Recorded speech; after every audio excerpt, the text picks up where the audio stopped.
الحمد للہ وحدہ والصلاة والسلام علی من لا نبی بعدہ اعوذ باللہ من الشیطان الرجیم الذین ان مکناہم فی الارض اقاموا الصلاة وآتوا الزکاة وامروا بالمعروف۔ الذین وہ لوگ جو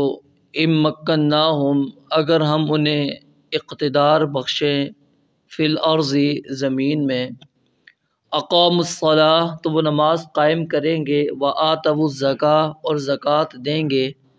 وامروا بالمعروف اور اچھے کام کا حکم دیں گے، ونہوا عن المنکر اور برے کام سے روکیں گے، وللہ عاقبۃ الامور اور تمام کاموں کا انجام اللہ ہی کے قبضے میں ہے، اللہ ہی کے لیے ہے۔ پچھلی آیات کے اندر ہم نے اہل ایمان کا تذکرہ پڑھا، خصوصاً صحابہ اکرام رضوان اللہ علیہم اجمعین کا، کہ جن کے اوپر کفار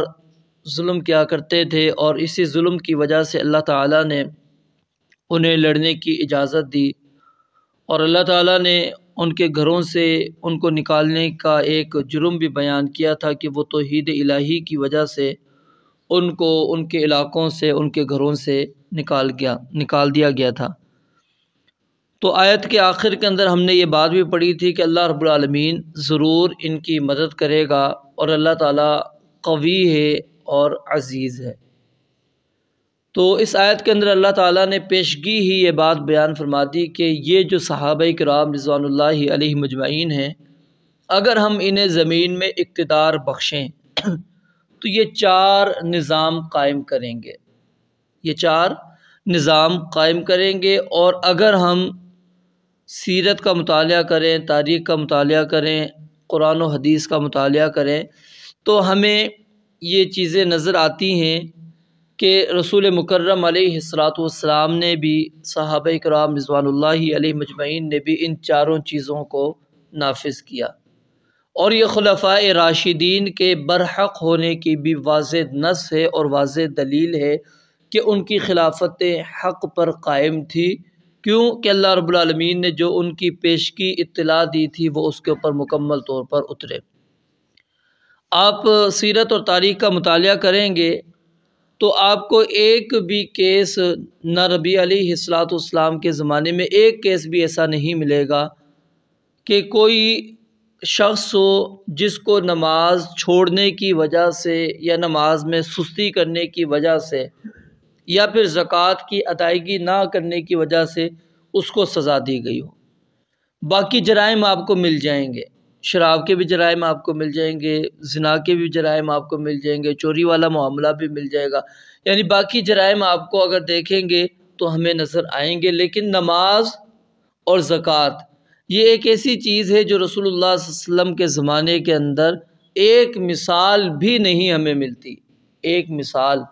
کہ جو نماز نہ پڑھتا ہو۔ حتیٰ کہ جو منافقین تھے وہ بھی اپنے اسلام کو ثابت کرنے کے لیے، اپنے آپ کو نفاق پر قائم رکھنے کے لیے ان کو بھی نماز میں حاضر ہونا ضروری تھا۔ وہ اپنا نفاق چھپانے کے لیے نبی علیہ الصلوۃ والسلام کے پیچھے آ کر نمازیں پڑھا کرتے تھے، پہلی صفوں کے اندر ہوا کرتے تھے وہ لوگ۔ اور اللہ رب العالمین نے فرمایا ان المنافقین یخادعون اللہ وهو خادعهم،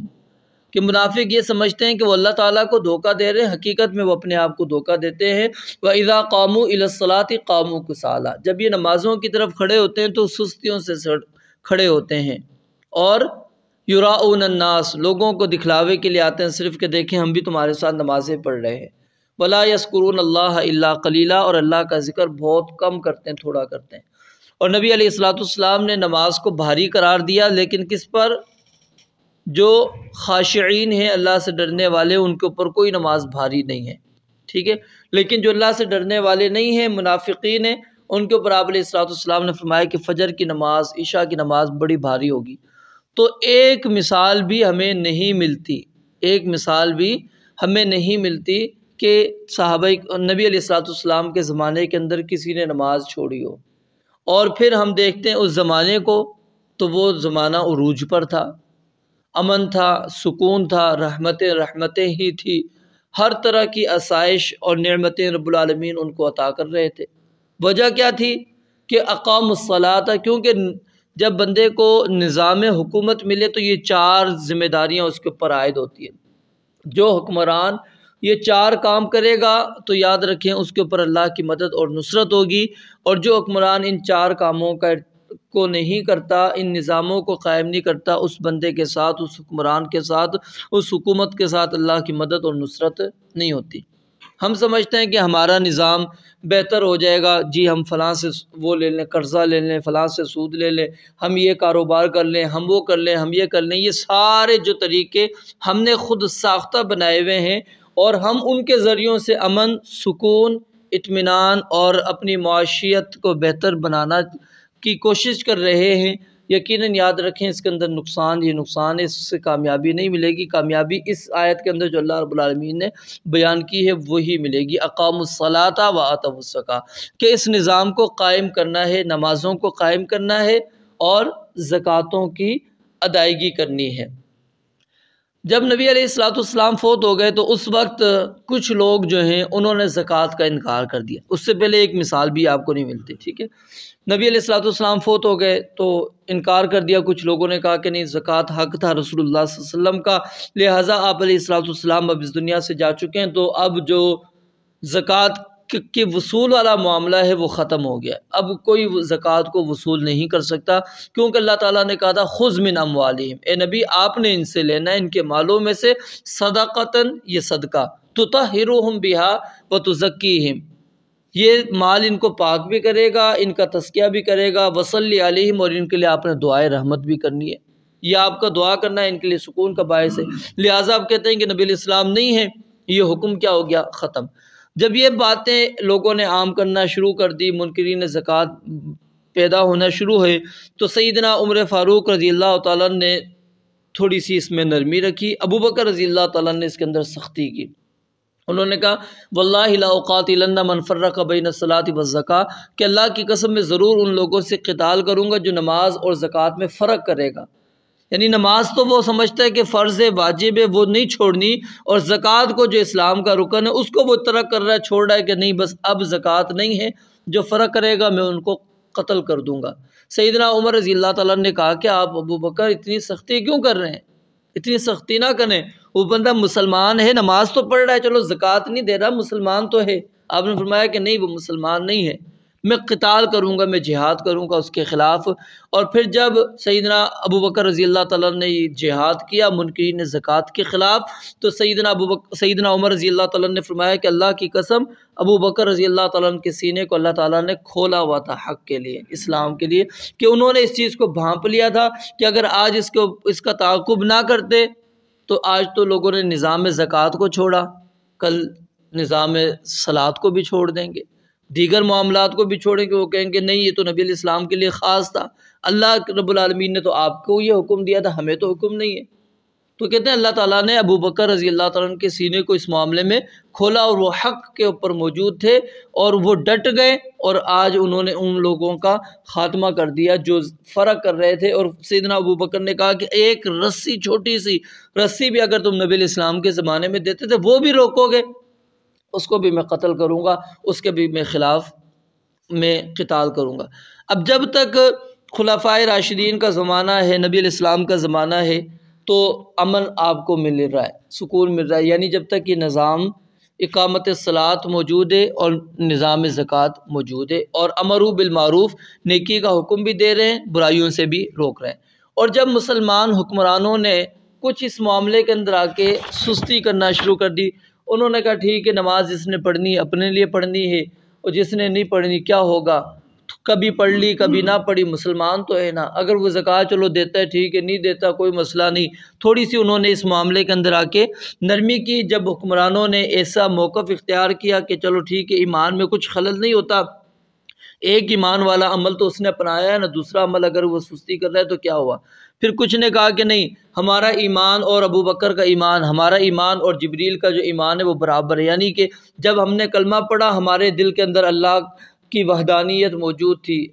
ہم نے رب مان کر اس کو، اللہ کے نبی علیہ السلام کو نبی مان کر، ہم نے پختہ ارادے کے ساتھ ہم نے تسلیم کیا تھا کہ اللہ تو اکیلا رب ہے، تیرے علاوہ کوئی معبود نہیں، نبی علیہ السلام کو ہم نے نبی مانا تھا، رسول مانا تھا، تو ہمارا ایمان ابو بکر کا ایمان برابر ہے۔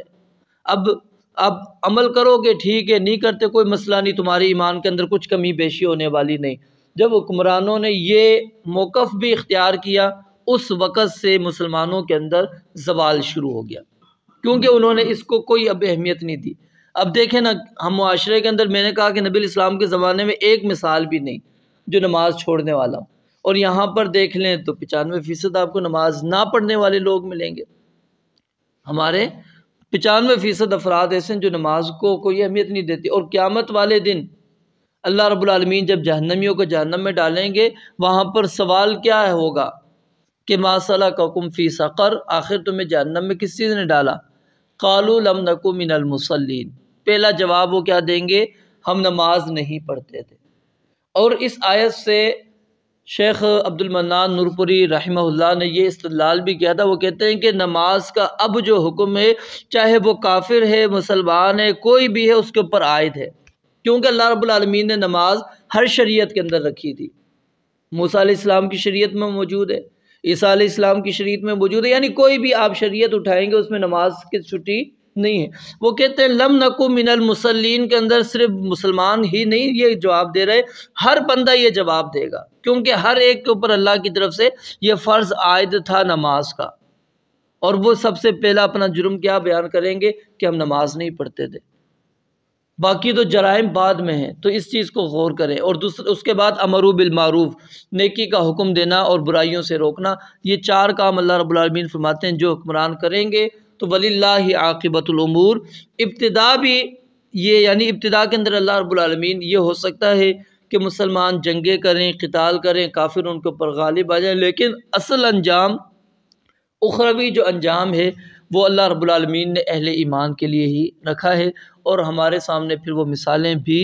موجود ہیں کہ کس طرح اللہ رب العالمین نے مسلمانوں کو فتوحات سے ہمکنار کیا، اور سورہ نور کے اندر بھی اللہ رب العالمین نے یہ وعدہ کیا اہل ایمان سے کہ اللہ رب العالمین ان کو ضرور زمین کے اندر خلافت دیں گے۔ اور اس کے بعد بھی جو چیزیں اللہ رب العالمین نے کہا وہ یہی ہے کہ وہ کیا ہے، شرک کا خاتمہ کریں گے، توحید کا نظام قائم کریں گے، نمازوں کو قائم کریں گے، زکوٰۃ ادا کریں گے، اللہ اور اس کے رسول کی اطاعت کریں گے۔ یہ امور یعنی یہ حکمرانوں کے اوپر لازم ہے، ضروری ہیں، لیکن آج ہم نے ان چیزوں کو ترک کیا ہوا ہے۔ ہمیں اس جانب زیادہ توجہ کرنے کی ضرورت ہے کہ جو پارٹی اس جانب یہ منشور لے کر اٹھتی ہے، ہمیں اس کو سپورٹ کرنا چاہیے جو کہتا ہے کہ ہم اس نہج پر ہم نظام قائم کرنا چاہتے ہیں جو اسلام نے ہمیں نظام دیا حکومت کا، ہم اس نظام کو اس ملک کے اندر قائم کرنا چاہتے ہیں، تو ایسے لوگوں کا ساتھ ہمیں دینا چاہیے، کیونکہ اب جمہوریت کا نظام ہمارے پاس ہے، اکثریت کے تحت کچھ جو بھی کرنا ہوتا ہے وہ اس کے تحت ہوتا ہے، تو اکثریت اگر ہماری اس چیز کو پسند کرنے والی بن گئی، اس نظام کو، تو یقیناً یہ نظام قائم ہوگا۔ اور دوسری چیز یہاں پر ایک اور چیز سمجھ لیں کہ یہ جو نظام قائم کرنا جو ہے وہ اللہ رب العالمین نے، ہم نے صرف اسباب پیدا کرنے، بندہ یہ قائم نہیں کر سکتا۔ کچھ سوال یہ بھی ہوتا ہے کہ جی فلاں دیکھیں اسلامی تنظیمیں تھیں وہ اٹھی ہیں، وہ انہوں نے اتنی محنتیں کی ہیں، وہ کیوں نہیں نظام قائم کر سکیں؟ یاد رکھیں آپ نے اپنی محنت کرنی ہے، کوشش کرنی ہے، اور اللہ رب العالمین کا جب حکم ہوگا وہ اسی وقت وہ نظام قائم ہوگا۔ اب سیدنا عیسیٰ علیہ السلام آئیں گے، یہی دور ہوں گے نا، لیکن اللہ رب العالمین نے ان کے دور کے اندر کیا عدل کو قائم کر دینا ہے، انصاف کو قائم کر دینا ہے، ٹھیک ہے، اسلام کا بول بالا ہو جائے گا۔ تو یہ رب العالمین قائم کرتا ہے، یہ نعرہ ہی غلط ہوتا ہے کہ ہم قائم کر دیں گے۔ علماء کہتے ہیں یہ نعرہ نہیں لگانا چاہیے، بلکہ یہ کہنا چاہیے کہ ہم ممد و معاون بنیں گے، کوشش کریں گے، اسباب پیدا کریں گے کہ ہم ایسا نظام لے کر آئیں، ایسی حکومت قائم کریں، یہ لوگوں کو چیزیں دیں تاکہ اللہ رب العالمین کی رحمتیں نازل ہوں، سکون ہو، امن ہو۔ ہم ان اسباب کو یعنی پیدا کرنے کی کوشش کریں گے، کیونکہ اصل چیز قائم کرنے والی وہ جو ہے اللہ رب العالمین کی ذات ہے، اللہ کے علاوہ کوئی اور یہ کام نہیں کر سکتا۔ رب العالمین سے دعا ہے اللہ تعالیٰ سمجھنے، عمل کرنے کی توفیق عطا فرمائے۔ وآخر دعوانا الحمدللہ۔